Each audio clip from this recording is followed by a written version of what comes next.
Today on Investigate TV, special education guaranteed for those who need it, but many students are denied help.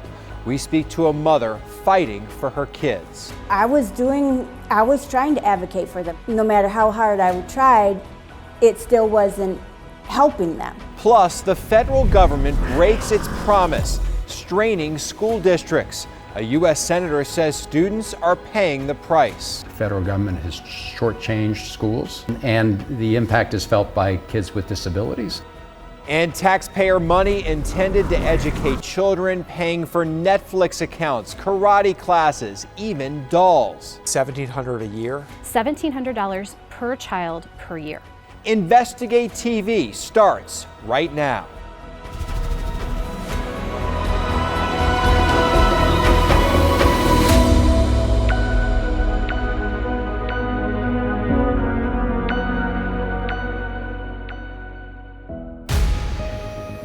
Hello and welcome to Investigate TV. I'm Lee Zurich. Across the country, roughly 7 million students in public school special education programs. That's about 15% of total enrollment. Federal law stipulates students with disabilities will have access to free public education with appropriate accommodations. But qualifying for these programs can be a grueling battle, and where you live plays a factor. Our Josie Sturman has more in unequal education. I got a new dinosaur. With a couple of pillows, a few chairs, and a lot of imagination, kids can turn a rooftop patio into their very own Jurassic Park. He's a Triceratops. The Goodwin brothers don't need much to amuse themselves. With their creative minds, they are the entertainment. Well, it's definitely an adventure having 3 boys for sure, and they each have their own unique personality. Those unique personalities carry over from playtime into how each one learns. Why does dragons love tacos? But as their mother Edith has discovered, the public education system doesn't always value her son's differences. I felt like at times, maybe I was failing them as a parent because, I was trying to advocate for them. No matter how hard I tried, it still wasn't helping them. Goodwin has spent years trying to get help for her boys when it comes to their challenges in the classroom. It's been a battle for her oldest, 11-year-old Joseph. Even though she says he began struggling with speech delays as a toddler and was later diagnosed with ADHD and autism, he only qualified for special education 3 years ago. He did want to try. He was making an effort, and yet he wasn't receiving the help that he needed to progress. As I start from the back. The struggle to get Joseph's services is all documented in this binder, stuffed with medical evaluations, educational assessments, report cards, everything to build a case on his behalf. This is a massive undertaking to keep up with this. Yes. Goodwin had to keep track as their family moved around. In their travel, she got a master class in the Federal Individuals with Disabilities Education Act, or IDEA, the government's primary special education law. It's designed to offer free public education and protect the rights of the more than 7 million students enrolled in special ed programs in schools across the nation. It covers accommodations for everything from providing blind students Braille books to extra time for reading assignments for students with dyslexia. There was plenty of evidence. But Goodwin quickly learned how the law is carried out depends on where you live, with Joseph failing to qualify in New Mexico, requiring a state mediator to get evaluated in Idaho, qualifying with ease in Oregon, and then needing a repeat evaluation in Colorado when the state wouldn't accept the one done by his doctor. That's all before the family returned to Oregon once more. What do you think about the fact that there are so many differences from state to state? Yes, I was so totally amazed by that because, it's supposed to be a federal program. It's supposed to be uniform. It's supposed to be services that they are entitled to have, nationwide. It's an issue pointed out in a report by Watchdogs at the Government Accountability Office 3 years ago, highlighting that a student eligible for services in one state might be ineligible in another. But our national investigative team wanted to dig deeper into the problematic patchwork of special education. analyzing the eligibility and evaluation policies from all 50 states, mapping out the differences. We found major disparities from state to state, including how long schools can take to evaluate and place students, with some like Connecticut doing it in a maximum of 45 school days, while children in North Carolina and Washington may have to wait twice as long. It just makes kids who may be delayed even more delayed. We took our findings to Katie Neese, the Deputy Assistant Secretary of the Office of Special Education and Rehabilitative Services for the U.S. Department of Education. What do you say to parents who were thinking, why should the wait times matter based on where I live? They shouldn't. I mean, it's just, it shouldn't be. And the thought of making a child and a family wait in order to get the services that their child needs, that's going to influence the rest of their lives. It's not acceptable. But that's not all our investigation found. We also discovered variations in who can assess whether students qualify, what age services cap out, and how states actually define the 13 official disabilities listed in the IDEA. For example, in South Dakota, there are very specific measurements for deafness and hearing loss. But just across the border, Nebraska says it has flexibility, and any child with hearing loss of any degree might be eligible for services. Experts tell us the differences are not necessarily a bad thing, as the law is designed to be a framework for states, giving them the room to implement special education in ways that work most effectively for them. There's a lot of variability across states. There's also variability within states. Need a lot of flexibility, but we also need to have, what is the bottom line? Anna Brennan has been studying special education for years and is an associate professor at Indiana University. She says states have their own formulas for what qualifies children for special education, and that's just getting started with services. When it comes to actually meeting the federal law for carrying out what's guaranteed, many states fall short. In a report to Congress last year, the Department of Education put more than 20 states and D.C. on a list, noting they needed assistance meeting IDEA for 2 or more years. 2 states, New York and Vermont, were classified as needing intervention. If this law has been on the books for more than 40 years, but you still have almost 24 states who can't meet the requirements, what does that say about the system? That we have a lot of work to do. Kids are lost when we don't take care of them in schools, and that's true for all kids. When we create schools that are not welcoming, that are not democratic, we lose them, and we lose all of their talents. So society pays when we don't take care of our kids, right? Who pays for special education programming is its own test of the system. While the federal government lays out the rules with IDEA, Brennan points out it's the local and state governments that have to fund what's needed, leaving students with only the services the district they live in can afford. Across the country, there are not enough resources in schools, period, for kids with disability even more so. I think that is a challenge for all of us. If we really cared about this, we would be paying attention to it, and we would be financing it and funding it at the levels it needs. Moms like Edith Goodwin are well schooled on the need for special education that she says has helped her sons thrive.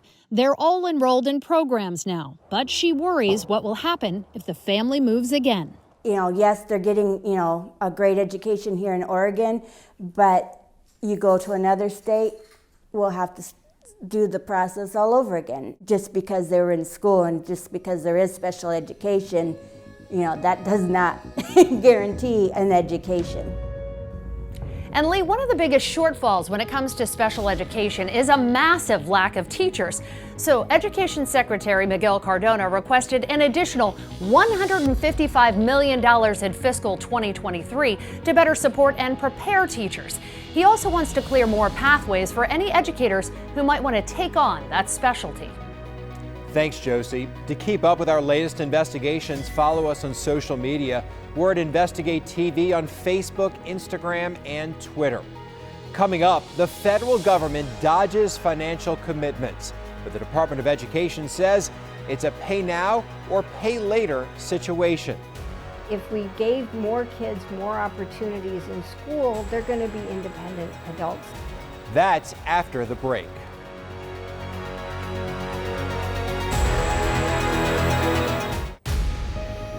Welcome back to Investigate TV. In 1975, the federal government agreed to help fund the country's special education programs. But states aren't getting all of their money. Our White House correspondent and senior national editor John Decker explains. Nearly 5 decades ago, Congress made a promise. The federal government would pay 40% of the average cost for every special education student enrolled in a public school. But for more than 7 million students, that promise has not been kept. As of fiscal year 2020, a little over 13% of the cost has actually been covered. Katie Neese is the Deputy Assistant Secretary at the Office of Special Education and Rehabilitative Services at the U.S. Department of Education. This administration's been working very hard to try to get those additional resources to states to support the education system. But after 1.5 years in power, the administration has so far been unsuccessful. We're going to pay for the needs of these individuals one way or the other. And if we gave more kids more opportunities in school, they're going to be independent adults. They're going to need less supports throughout the rest of their lives. I kind of feel pay me now or pay me later. The investments we make in education for students with disabilities, we will reap the benefits of that in the decades to come. In fact, according to the National Education Association, the shortfall last year nationwide for the Disabilities Education Act was more than $23.5 billion. Hoping to address this issue, Maryland Senator Chris Van Hollen, who along with California Congressman Jared Huffman, has introduced the IDEA Full Funding Act. The legislation would offer permanent and mandatory funding to grant programs to help states and outlying areas with special education and related services for children with disabilities. I think that the fact that the federal government has shortchanged schools and not met this commitment has meant that local schools throughout the country also are shortchanging students in their budgets. And the impact is felt by kids with disabilities. Now, explain to me why there might be opposition to an idea that seems to me would be bipartisan.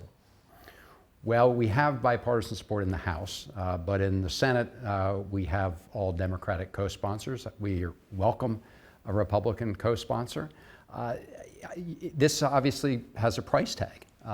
It does cost money, but of course, it's to keep the commitment the federal government made. Senator Van Hollen says his bill would mean more special ed teachers and significantly more resources in the classroom to help students with disabilities. The proposed legislation is supported by the American Federation of Teachers, the School Superintendent Association, and more than 90 other national organizations. Going without this federal funding would likely mean continued pressure on school budgets throughout the country. Thanks, John. Want to hear more stories like this? Check out the Investigate TV YouTube page for our latest content and partnerships. Up next, public schools receiving state funding for students who never enter district classrooms. And these students get taxpayer money for Amazon subscriptions, karate classes, even expensive dolls. Hear how after the break.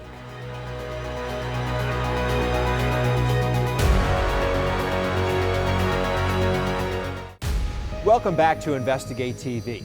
Homeschooling surged during the height of COVID. Now in-person classes have resumed, but homeschooling numbers remain higher than pre-pandemic levels. Some parents are doing it the traditional way, cutting ties with school districts and shouldering the cost themselves. Others are homeschooling with the help of taxpayer money.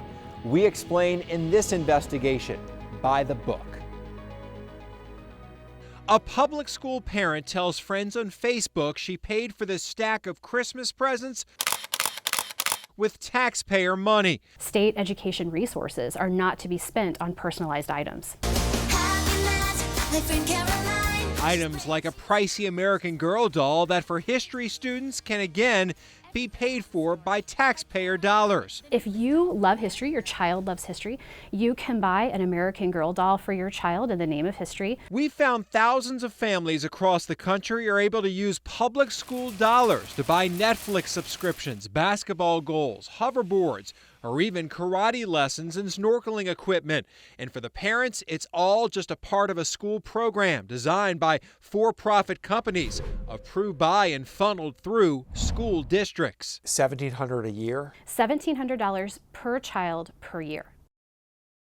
That's a lot of money. It absolutely is. But it's taxpayer money, too. It absolutely is. Kylene Varner homeschools her 3 kids in Indiana, one of the states where this program operates. She pays for their education, including supplies, out of her own pocket.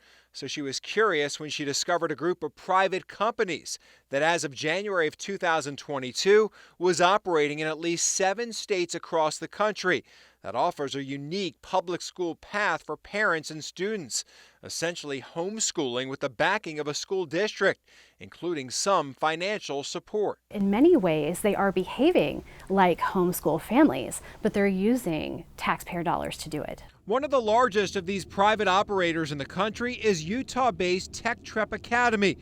Our analysis of records from 6 states shows last school year Tech Prep Academy and its sister company were paid at least $45 million in public funding.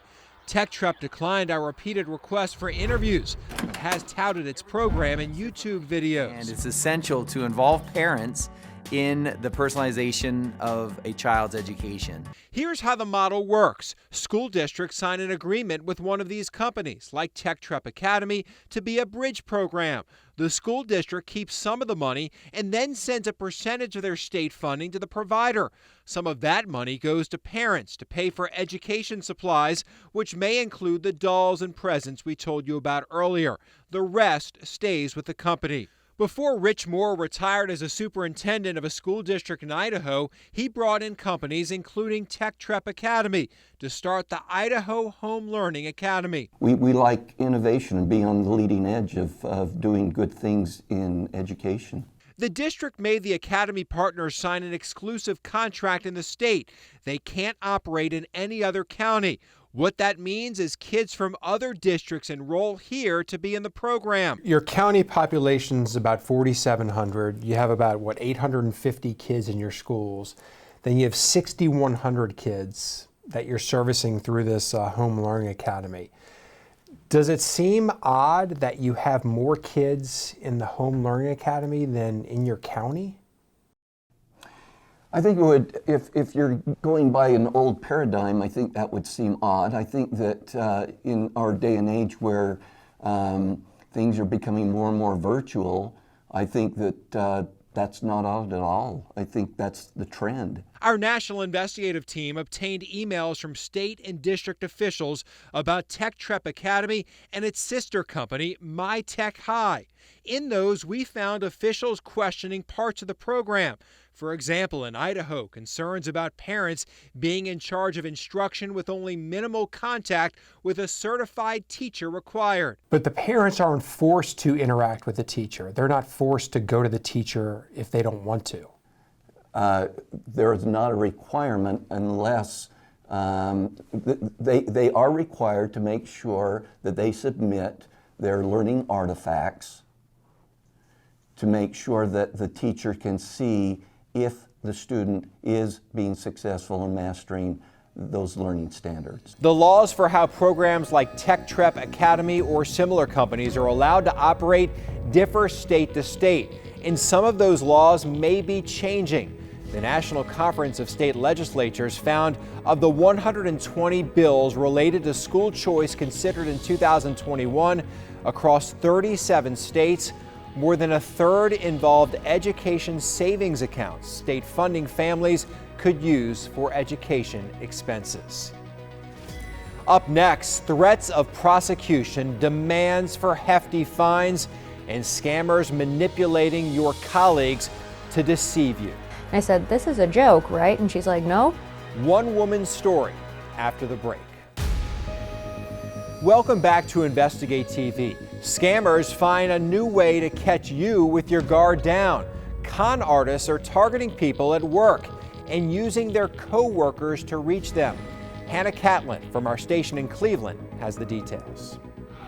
Here at this elementary school, the woman in charge of answering the phone knew better, and the teacher the scammers were after is lucky she did. Good morning, Sarar Elementary, Mrs. Gorey speaking. Elementary school secretaries are busy from the minute we walk in. We answer phones, we take care of all the teachers' needs, we take care of the kids' needs. In her 22 years of working for Strongsville schools, Lynn Gorey had never gotten a call quite like the one she did a few weeks ago. The man said he was a deputy with the sheriff's department and that one of our teachers had not shown up for jury duty and he needed to talk to her immediately. Did he have an accent or anything? No. So it was somewhat believable at first. Right. He said he gave me deputy's name, he gave me judges' names, he gave us a court case number. Skeptical, she called the teacher he requested down to her office. I said, "This is a joke, right?" And she's like, "No." Ring and? Michaela Buckley is in her first year of teaching special ed here at Sarar Elementary. I was scared. Buckley called the man back in Mrs. Gorey's office. They said that they needed to call me on my cell phone and to stay on the phone with them while I drove from here down to the courthouse on West 3rd. Thankfully, Gorey thought to call the police and the courthouse directly. And they immediately put me to the scam department. We told them everything that he said, and they said, absolutely, do not go. That is not the truth. Sadly, our partners at the Cuyahoga County Scam Squad say they've taken other similar reports, specifically from educators recently. You hungry?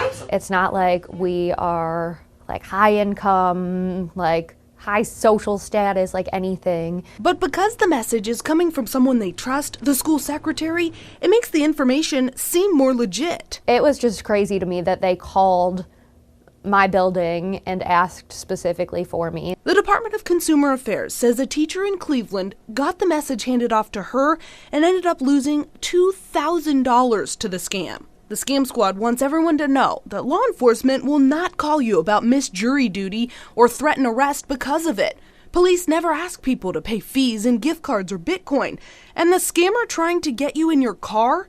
It's one of the ploys that makes the situation seem more real. It also makes the victim more likely to accept the offer to pay a fee in exchange for hassling with the supposed courts. It bothers me if these scam artists took the time that they take to make up these scams and actually just got a job and put it to work. They'd be better off. I'm like, I have a whole career. This is my first year teaching, and I'm like, how is this going to affect me? The teachers have enough on their plates. All right, everybody. They don't need to worry about these kind of things. Mrs. Gorey did exactly what experts want everyone to, though. I was very thankful that Lynn was super cautious. She's the best.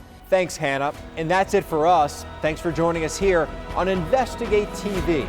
We'll see you next week.